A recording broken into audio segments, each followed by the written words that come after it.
പോപ്സിന്റെ പുതിയൊരു എപ്പിസോഡിലേക്ക് എല്ലാവർക്കും സ്വാഗതം. നമുക്ക് ആദ്യത്തെ കോൾ ആരാണെന്ന് നോക്കാം. ഹലോ, ഞാൻ കാവ്യ, തിരുവനന്തപുരത്ത് നിന്നാണ്. കാവ്യ ചേച്ചി സുന്ദരിയേവാ വെണ്ടിലവേവാ പാട്ട് വെക്കാൻ പറ പ്ലീസ്. എന്താ ഒച്ച നീ ടിവിയുടെ അടുത്ത് നിൽക്കുന്നേ? ഇങ്ങോട്ട് മാറിയിരുന്ന് കാണ്. മമ്മി മിണ്ടല്ലേ, ഇപ്പൊ സുന്ദരിയേവാ വെണ്ടിലവേവാ പാട്ട് വരും. അതിന് നീ എന്തിനാ ടിവിയുടെ അടുത്ത് പോയി നിൽക്കുന്നേ? മമ്മി മിണ്ടല്ലേ, ഇപ്പൊ പാട്ട് വരും. മമ്മിയുടെ ഫോണിൽ എനിക്ക് പാട്ട് റെക്കോർഡ് ചെയ്യണം. ഓ, ഈ കൊച്ചിന്റെ ഒരു കാര്യം എന്തൊക്കെയാണോ കാണിച്ചു കൂട്ടുന്നത്. അപ്പൊ നമ്മളെ വിളിച്ചത് തിരുവനന്തപുരത്ത് നിന്ന് കാവ്യാണ്. അപ്പൊ കാവ്യക്ക് വേണ്ടി സുന്ദരിയേവാ എന്ന ഗാനമാണ് പ്ലേ ചെയ്യാൻ പോകുന്നത്.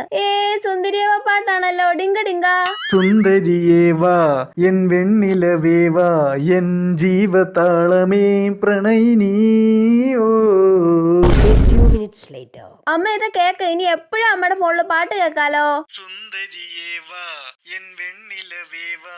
ഓ, ഇതിനാണോ ടിവിയുടെ മുന്നിൽ പോയി നിന്നത്? കൊള്ളാം കൊള്ളാം, ഈ കൊച്ചിന്റെ ഓരോ കഴിവുകളെ. പിന്നല്ല.